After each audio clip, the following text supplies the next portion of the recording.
Hola, bienvenido seas a Luz y Libertad Contigo, el podcast que es la voz de tu grupo. El día de hoy veremos el tercer capítulo del Libro Azul, más sobre el alcoholismo. Esto es la primera parte.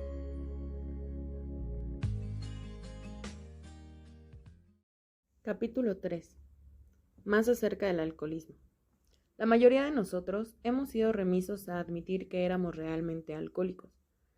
A nadie le agrada pensar que es física y mentalmente diferente a sus semejantes. Por lo tanto, no es extraño que nuestras carreras de bebedores se hayan caracterizado por innumerables y vanos esfuerzos para probar que podíamos beber como otras personas. La idea de que en alguna forma, algún día, llegará a controlar su manera de beber y a disfrutar bebiendo, es la gran obsesión de todo bebedor anormal. La persistencia de esta ilusión es sorprendente. Muchos la persiguen hasta las puertas de la locura o de la muerte. Llegamos a comprender que teníamos que admitir plenamente, en lo más profundo de nuestro ser, que éramos alcohólicos. Este es el primer paso hacia la recuperación. Hay que acabar con la ilusión de que somos como la demás gente, o de que pronto lo seremos. Nosotros los alcohólicos somos hombres y mujeres que hemos perdido la capacidad para controlar nuestra manera de beber. Sabemos que no hay nadie realmente alcohólico que recupere jamás ese control. Todos nosotros creímos, a veces, que estábamos recobrando el control, pero esos intervalos, generalmente breves, les eran inevitablemente seguidos de todavía menos control que, con el tiempo, nos llevaba a una lastimosa e inexplicable desmoralización. Unánimemente, estamos convencidos de que los alcohólicos de nuestro tipo padecemos de una enfermedad progresiva. Después de cierto tiempo empeoramos, nunca mejoramos. Somos como individuos que han perdido las piernas, a estos nunca les salen otras. Tampoco parece haber ninguna clase de tratamiento que haga que los alcohólicos como nosotros seamos como la demás gente. Hemos probado todos los remedios imaginables. En algunos casos ha habido una recuperación pasajera, seguida siempre por una recaída más grave. Los médicos que están familiarizados con el alcoholismo están de acuerdo en que no hay cómo convertir a un alcohólico en un bebedor normal. Puede ser que la ciencia lo logre algún día, pero todavía no lo ha hecho. No obstante, todo lo que podamos decir, muchos que realmente son alcohólicos no van a creer que pertenecen a esa clase. Tratarán, con base en toda clase de ilusiones y de experimentos, de convencerse a sí mismos que son la excepción a la regla, y por consiguiente, que no son alcohólicos. Si cualquiera que está demostrando incapacidad para controlarse con la bebida puede dar una vuelta completa y beber como un caballero, nos descubrimos ante él. Solo Dios sabe lo que hemos hecho durante tanto tiempo para beber como otras personas. Estos son algunos de los métodos que hemos probado. Beber únicamente cerveza, limitar el número de copas, nunca beber solo, nunca beber por la mañana, beber solamente en casa, nunca tener bebida en casa, nunca beber durante las horas de trabajo, beber solamente en fiestas, cambiar una clase de licor fuerte por otro, beber solamente vinos naturales, prometer renunciar al empleo si nos volvemos a emborrachar en el trabajo, hacer un viaje, no hacer un viaje, jurar para siempre, con o sin solemnidad, hacer más ejercicio físico, leer libros conducentes a la inspiración, ir a fincas de salud y sanatorios, aceptar voluntariamente ser internados en centros de tratamiento. Podríamos prolongar la lista hasta el infinito. No nos gusta decirle a un individuo que es alcohólico, pero tú mismo puedes diagnosticarte rápidamente. Entra al bar más cercano y trata de beber en forma controlada. Trata de beber y dejar de hacerlo bruscamente. Haz la prueba más de una vez. No tardarás mucho en decidir si eres honrado contigo mismo. Puede valer la pena sufrir una gran temblorina, si con esto te das cuenta cabal de tu condición. Aunque no hay manera de comprobarlo, creemos que pudimos haber dejado de beber al principio de nuestras carreras de bebedores. Pero la dificultad está en que son pocos los alcohólicos que tienen suficiente deseo de dejar de beber mientras todavía les queda tiempo para hacerlo. Hemos oído de algunos casos en que individuos con señales definidas de alcoholismo y debido a un irresistible deseo de hacerlo, pudieron dejar de beber por un largo periodo. Uno de esos casos es el de un individuo de 30 años de edad que vivía en continuas parrandas. A la mañana siguiente de una borrachera estaba muy nervioso y se calmaba con más licor. Tenía la ambición de triunfar en los negocios, pero se daba cuenta de que nada lograría si seguía bebiendo. Una vez que empezaba, ya no tenía absolutamente ningún control. Tomó la decisión de no probar ni una gota hasta que hubiera triunfado en los negocios y se hubiera jubilado. Hombre excepcional. Estuvo seco hasta los tuétanos durante 25 años, retirándose cuando cumplía los 55, después de una carrera productiva y afortunada. Entonces fue víctima de una creencia que tiene prácticamente todo alcohólico, que su largo periodo de sobriedad y autodisciplina le habían capacitado para beber como las demás personas. Se puso las pantuflas y descorchó la botella. A los 2 meses estaba en un hospital, confuso y humillado. Trató de regular su manera de beber durante algún tiempo, mientras experimentaba algunos internamientos en el hospital. Entonces, reuniendo todas sus fuerzas, trató de dejar de beber totalmente, y se dio cuenta de que no podía. Estaban a su disposición todos los medios que podían conseguirse con dinero para resolver su problema. Todas las tentativas fallaron. A pesar de que al retirarse de los negocios era un hombre robusto, se desmoronó rápidamente y murió 4 años después. Este caso encierra una lección importantísima. La mayoría de nosotros hemos creído que si permanecíamos sobrios por bastante tiempo, después podríamos beber normalmente. Pero aquí tenemos el caso de un individuo que a los 55 años se dio cuenta de que estaba exactamente donde había quedado a los 30. Hemos visto esta verdad demostrada una y otra vez. Una vez alcohólico, alcohólico para siempre. Comenzando a beber después de un periodo de sobriedad, al poco tiempo estamos tan mal como siempre. Si estamos haciendo planes para dejar de beber, no debe haber reserva de ninguna clase, ni ninguna idea oculta de que algún día seremos inmunes al alcohol. La experiencia del individuo antes citado puede inclinar a los jóvenes a pensar que es posible dejar de beber a base de fuerza de voluntad, tal como él lo hizo. Dudamos que muchos puedan hacerlo, porque ninguno querrá dejar de beber. Y será muy raro el que lo haga, debido a la peculiar característica mental que ya se habrá adquirido.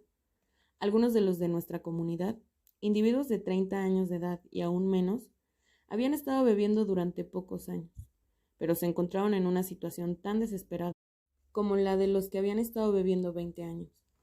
Para estar gravemente afectado, no es necesario que uno haya estado bebiendo durante mucho tiempo, ni que beba tanto como lo hicimos algunos de nosotros. Esto es particularmente cierto en las mujeres. Las potencialmente alcohólicas a veces se vuelven verdaderamente tales y en unos cuantos años su caso está muy avanzado. Ciertas bebedoras, que se sentirían gravemente ofendidas si se les llamara alcohólicas, se sorprenden de su incapacidad para dejar de beber. Nosotros que estamos familiarizados con los síntomas, vemos un gran número de alcohólicos potenciales entre los jóvenes en todas partes, pero trata de hacer que ellos lo vean. Mirando al pasado, nos damos cuenta de que habíamos seguido bebiendo muchos años después del momento en que nos hubiera sido posible dejar de hacerlo, a base de nuestra fuerza de voluntad. Si alguien duda de que ya haya entrado en ese peligroso terreno, que haga la prueba de apartarse del licor durante 1 año. Si realmente es un alcohólico, y su caso está muy avanzado, hay escasas posibilidades de éxito. Al principio de nuestra época de bebedores, hubo ocasiones en que permanecimos sin beber por 1 año o más tiempo, para después transformarnos en serios bebedores. Pese a que uno pueda dejar de beber por un periodo considerable, puede ser, sin embargo, un alcohólico potencial. Creemos que pocos de los que sientan el llamamiento de este libro pueden permanecer sin beber aún durante 1 año. Algunos estarán borrachos al día siguiente de haber hecho sus resoluciones, la mayoría de ellos en unas cuantas semanas. Para los que no pueden beber con moderación, el problema consiste en cómo dejar de hacerlo totalmente. Suponemos, desde luego, que el lector quiere dejar de beber. El que la persona que está en condiciones pueda dejar de beber sobre una base no espiritual depende del grado en que haya perdido el poder de elegir entre beber o no beber. Muchos de nosotros creíamos que teníamos mucho carácter. Existía siempre el tremendo apremio de dejar de beber. A pesar de esto, nos resultaba imposible hacerlo.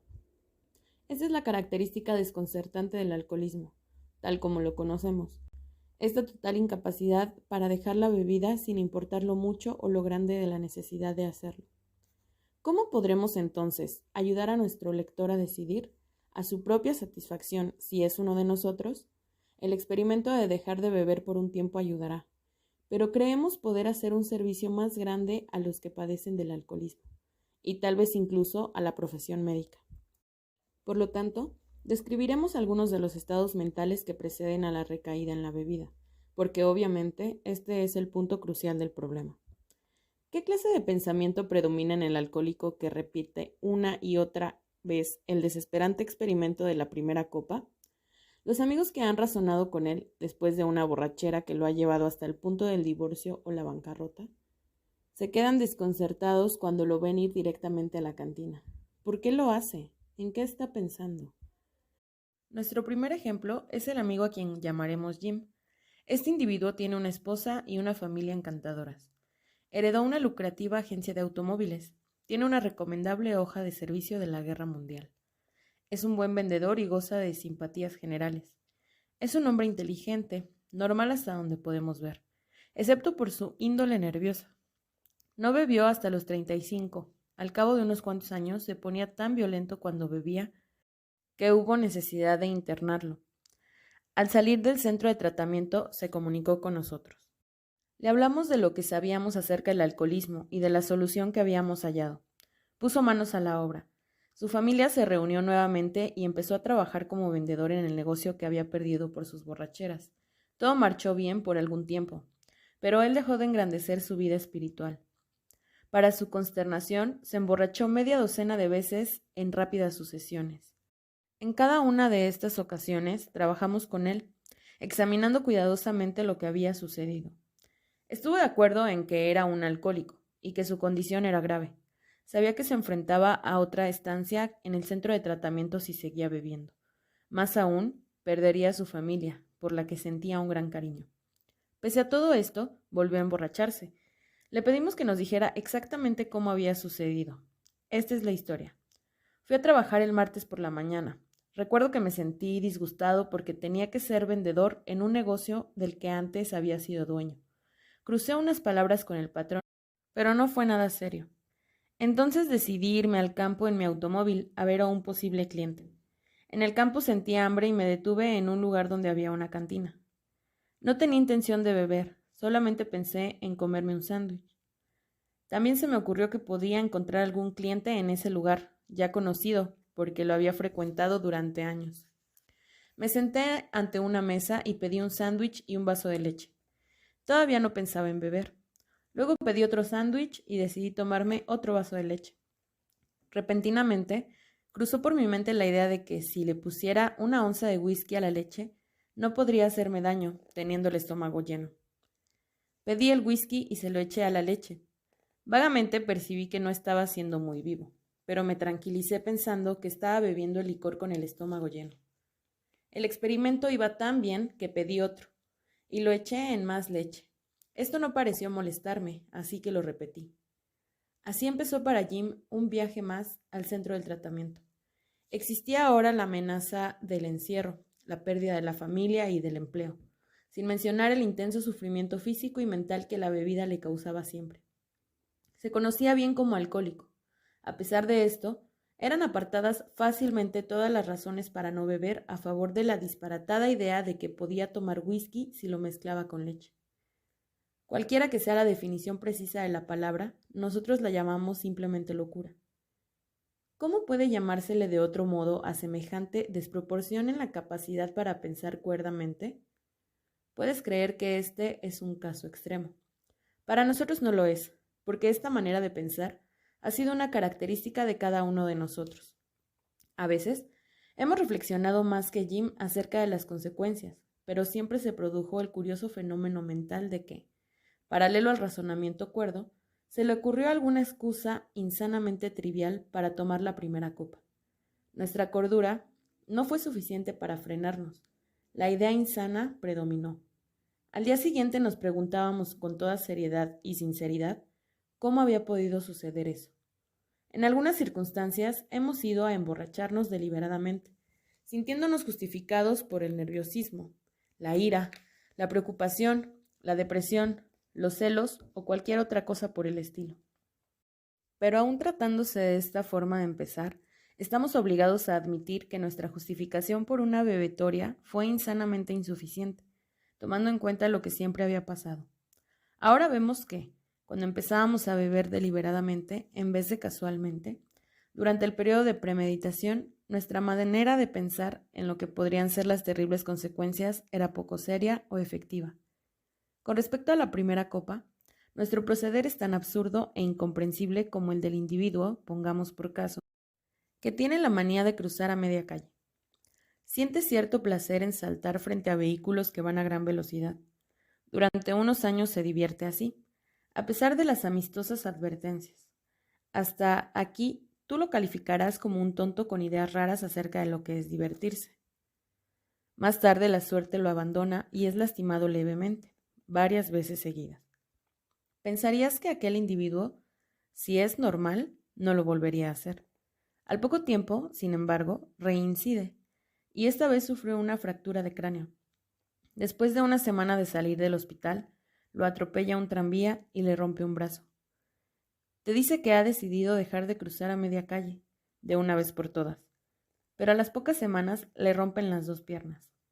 A través de los años, continúa esta conducta, acompañada de sus promesas de ser cuidadoso y de alejarse de la calle del todo. Por fin, ya no puede trabajar. Su esposa se divorcia de él y queda en ridículo ante todos. Trata por todos los medios imaginables de quitarse de la cabeza la idea de cruzar a media calle. Se encierra en un centro de tratamiento con la esperanza de enmendarse, pero el día que sale, topa con un carro de bomberos y le rompe la columna vertebral. Un individuo como este tiene que estar loco, ¿no es así? Puede parecerte que nuestra ilustración es muy ridícula, pero ¿es así? Nosotros que hemos tenido experiencias agobiantes, tenemos que admitir que si se sustituyera manía de cruzar a media calle por alcoholismo, la ilustración encajaría perfectamente en nuestro caso.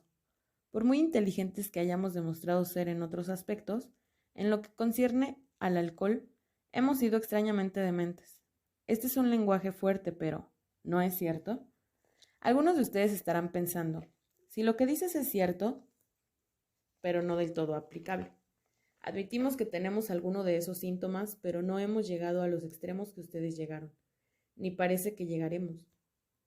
Porque nosotros nos comprendemos tan bien, después de lo que nos dijiste, que tales cosas no podrán volver a suceder.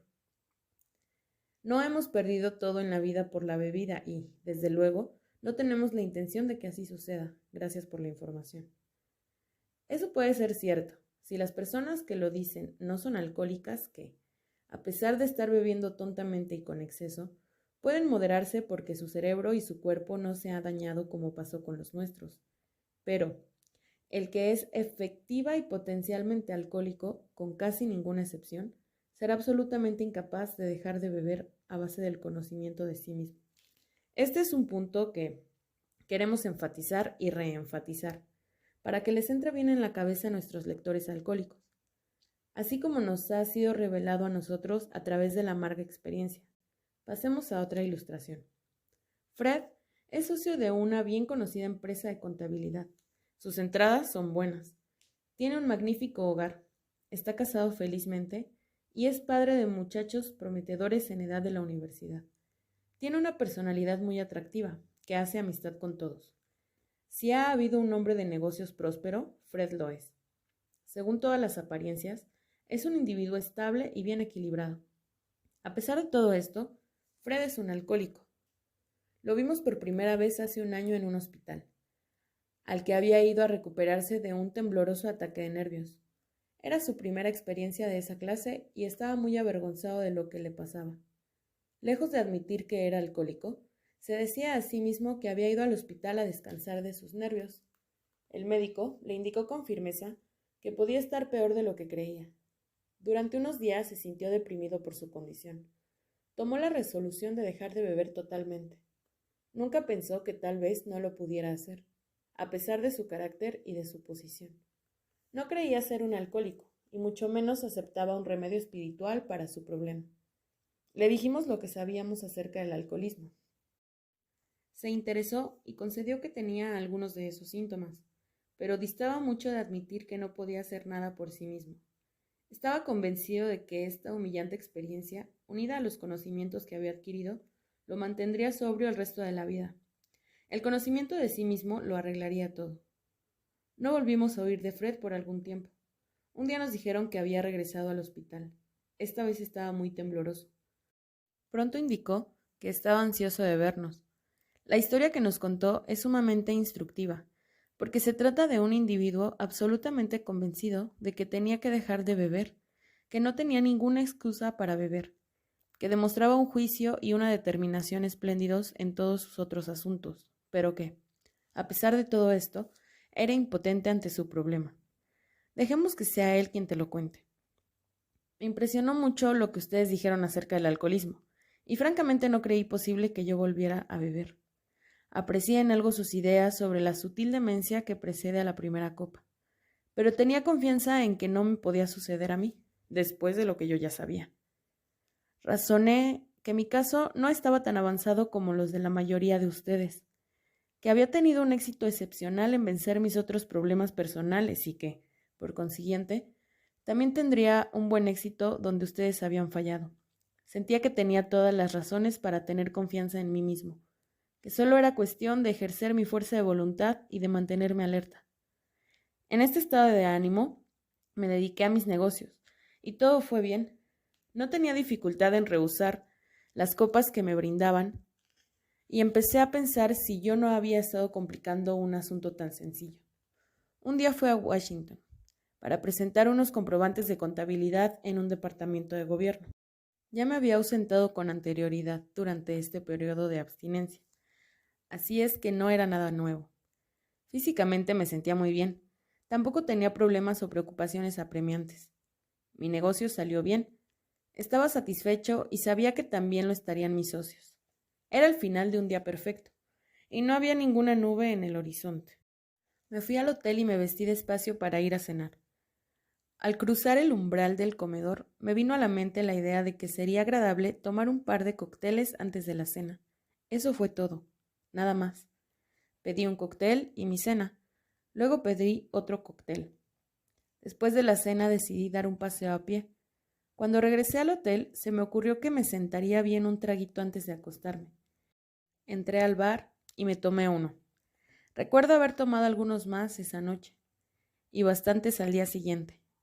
Tengo el recuerdo nebuloso de haber estado en un avión rumbo a Nueva York, y de haber encontrado en el aeropuerto a un taxista muy servicial. En vez de a mi esposa, aquel taxista fue una especie de cuidador mío durante varios días. Poco sé de a dónde fui o de lo que oí o dije. Por fin, me encontré en el hospital con un insoportable sufrimiento físico y mental.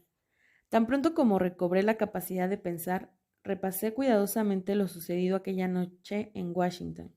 No solamente había estado desprevenido, sino que no había opuesto ninguna resistencia a la primera copa. Esta vez no había pensado para nada en las consecuencias. Había empezado a beber tan descuidadamente como si los cócteles fueran simples refrescos.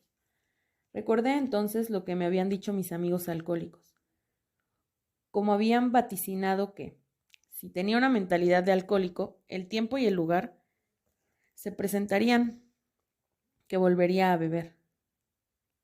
Habían dicho que, a pesar de que opusiera resistencia, ésta se derrumbaría por fin ante cualquier pretexto trivial para beber una copa. Pues bien, eso fue precisamente lo que pasó, y algo más, porque lo que había aprendido acerca del alcoholismo no me vino a la mente para nada. Desde ese momento supe que tenía una mentalidad de alcohólico. Me di cuenta de que la fuerza de voluntad y el conocimiento de sí mismo no podrían remediar esas extrañas lagunas mentales. Nunca había podido comprender a las personas que decían que un problema los había derrotado irremediablemente. Entonces lo comprendí. Fue un golpe demoledor. 2 miembros de Alcohólicos Anónimos vinieron a visitarme. Sonrieron al verme, lo cual no me agradó mucho. Me preguntaron si esta vez ya creía que era un alcohólico y que estaba derrotado. Tuve que aceptar ambas cosas. Me dieron un montón de pruebas al efecto de que una mentalidad del alcohólico como la que yo había manifestado en Washington era una condición desesperada. Citaron por docenas casos basados en su propia experiencia. Este procedimiento apagó la última llama de la convicción de que yo mismo podía realizar la tarea. Entonces, delinearon la solución espiritual y el programa de acción que 100 de ellos habían seguido con éxito. A pesar de que solamente había sido miembro nominal de una iglesia, sus propuestas no me eran difíciles de aceptar intelectualmente. Pero el programa de acción, aunque enteramente sensato, era bastante drástico. Quería decir que tendría que arrojar por la ventana varios conceptos que había tenido toda mi vida. Eso no era fácil. Pero en el momento en el que me decidí a poner en práctica el procedimiento, tuve la curiosa sensación de que mi condición alcohólica se aliviaba, como resultó en efecto. Más importante fue el descubrimiento de que serían los principios espirituales los que resolverían mis problemas. Desde entonces, he sido conducido a un modo de vivir infinitamente más satisfactorio y, espero, más provechoso que la vida que llevé antes. Mi antigua manera de vivir no tenía nada de malo, pero no cambiaría sus mejores momentos por los peores que tengo ahora. No regresaría a ella ni aunque pudiera hacerlo. La historia de Fred es elocuente por sí misma. Quisiéramos que les llegara a lo más hondo a miles como a él. Él llegó a sentir solo los primeros dolores del tormento. La mayoría de los alcohólicos tienen que llegar a estar bastante destrozados antes de empezar a resolver realmente sus problemas. Muchos médicos y psiquiatras están de acuerdo con nuestras conclusiones. Uno de estos, miembro de la facultad de un hospital de renombre mundial, recientemente nos hizo la declaración siguiente. Lo que dicen ustedes acerca de la irremediabilidad general de la condición del alcohólico es, en mi opinión, correcto. En lo que respecta a dos de ustedes, cuyas historias he conocido, no me cabe ninguna duda de que eran 100% irremediables.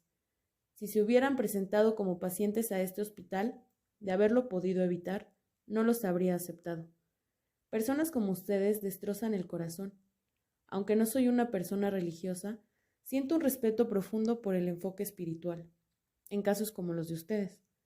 Para la mayoría de estos casos, prácticamente no hay otra solución.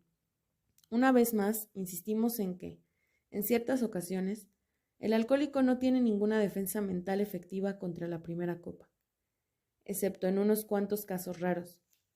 Ni él, ni ningún otro ser humano puede proveer tal defensa. Su defensa tiene que venir de un poder superior. Esto fue Luz y Libertad contigo.